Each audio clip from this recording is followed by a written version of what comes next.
Hi everyone, welcome back to my channel. ఇంట్లోనే పన్నీర్ ఎలా తయారు చేసి చూపిస్తున్నానండి. ఇలా ఫ్రెష్ మిల్క్ తీసుకోవాలండి, అంటే గేదె పాలండి.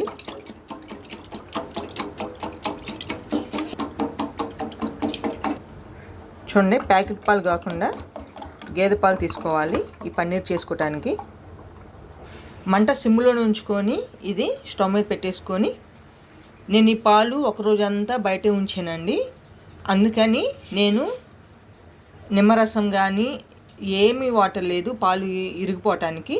మీరు ఒకవేళ అప్పటికప్పుడు పన్నీర్ చేసుకోవాలంటే నిమ్మరసం కానీ వెనిగర్ కానీ వేసుకుంటే పాలు ఇరిగిపోతాయి. నేను ఒక రోజు అంతా బయటే ఉంచాను ఫ్రిడ్జ్లో పెట్టకుండా, అందుకని ఆటోమేటిక్గా పాలు ఇరిగిపోతాయి. ఇలా స్పూన్తో కదుపుతూ ఉండండి, ఇలా స్పూన్తో కలుపుతూ ఉండాలి. చూడండి, పాలు ఎరగటం స్టార్ట్ అయింది.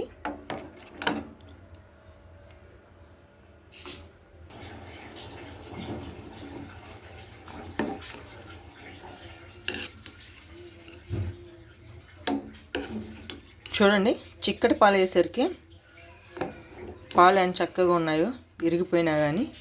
అదే మనము పౌడర్ పాలు తీసుకుంటే ఇలా పన్నీర్ లాగా అవ్వదండి, అంటే గట్టిగా అవ్వదు, పొడి పొడిగా నీళ్ళగా అయిపోద్ది పన్నీరు. ఇంకొంచెం మరిగించుకుంటే మనము ఇది గడ్డలాగా తయారయ్యేది పన్నీర్ లాగా. చూడండి, ఇలా చెక్కబడితే సరిపోద్ది. స్టవ్ ఆఫ్ వేసుకొని ఈ పాలన్నీ జాలితో ఫిల్టర్ చేసుకోవాలి.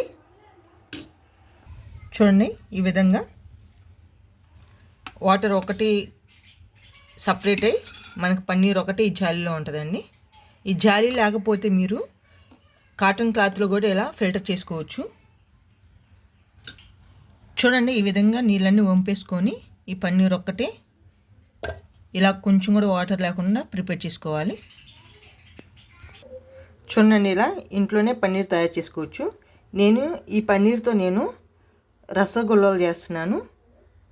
బయట స్వీట్ మార్కెట్లో దొరికే రసగుల్లా ఎలా ఉంటుందో సేమ్ అలానే ఈ పన్నీర్తో ప్రిపేర్ చేసుకుందాం. జ్యూసీ రసగుల్లాలు చేసుకుందాం. మనం ప్రిపేర్ చేసుకున్న ఈ పన్నీర్ని ఇలా ఒక ప్లేట్లో వేసేసుకొని ఉండలు లేకుండా కలుపుకోవాలి. ఒకవేళ ఉండలు ఉన్నట్లయితే మనము రసగుల్లాస్ చేసుకున్నప్పుడు సరిగా ఆ షుగర్ సిరప్ అనేది పీల్చుకోదు, అందుకని బాగా కలుపుకోవాలి. మనకు లడ్డు చుట్టుకునే విధంగా కలుపుకోవాలి.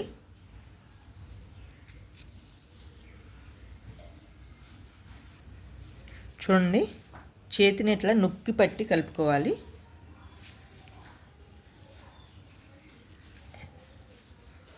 ఈ విధంగా కలుపుకోవాలి.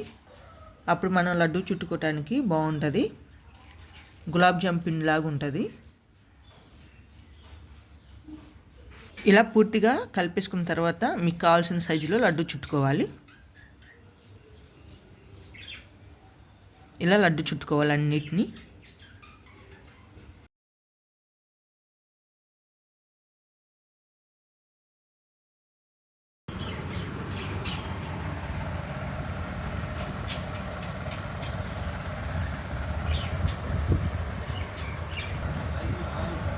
ఈ రసగుల్లాలకి షుగర్ సిరప్ తయారు చేసుకుందామండి.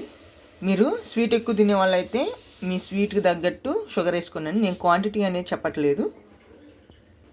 ఏ కప్తో అయితే షుగర్ తీసుకున్నామో అదే కప్తో వాటర్ కూడా తీసుకోవాలి.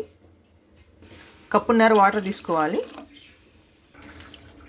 ఈ షుగర్ బాగా కరగాలి, అంటే షుగర్ వాటర్ కలిసిపోయేలాగా మంట సిమ్లో నుంచుకొని షుగర్ కరిగించుకోవాలి.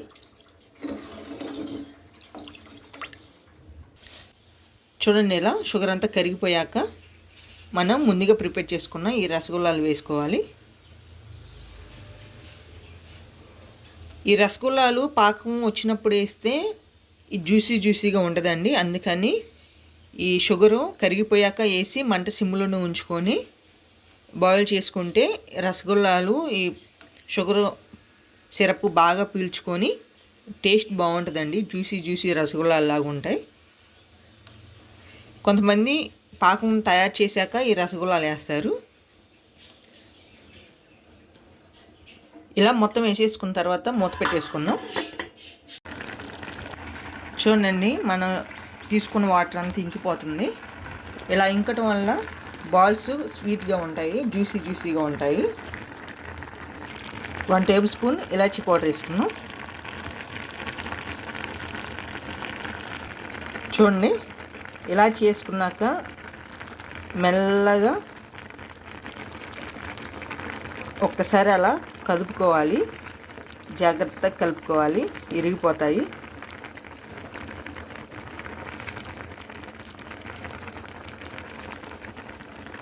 చూడండి, షుగర్ సిరప్ అంతా ఇంకిపోయింది. స్టవ్ ఆపేసుకుందాం. ఫైనల్గా క్రష్ చేసుకున్న జీడిపప్పు, బాదం పప్పు వేసేసుకొని ఇది పూర్తిగా చల్లారాక సర్వ్ చేసుకోవాలండి. అప్పుడే టేస్ట్ బాగుంటుంది. ఈ చల్లారాక ఫ్రిడ్జ్లో పెట్టేసుకొని 2 అవర్స్ అలా ఉంచేసుకొని సర్వ్ చేసుకోవాలి. అలా అయితేనే జ్యూసీగా కూల్గా టేస్ట్ బాగుంటుంది. 2 అవర్స్ తర్వాత చూద్దామండి, ఫ్రిడ్జ్లో పెట్టేసిన తర్వాత. చూడండి, ఫ్రిడ్జ్లో నుంచి తీసుకున్న తర్వాత ఒక సర్వింగ్ బౌల్లో వేసుకొని సర్వ్ చేసుకుందాం. అంతే అండి, స్వీట్ షాప్లో తయారు చేసుకునే రసగుల్లాలాగా మన రసగుల్లాలు రెడీ అయ్యాయి. మీరు ఎప్పుడైనా ఇంట్లోనే ట్రై చేసి కామెంట్స్ పెట్టండి. వీడియో కన్నా నచ్చితే లైక్ చేయండి, షేర్ చేయండి, సబ్స్క్రైబ్ చేయండి. Thank you for watching.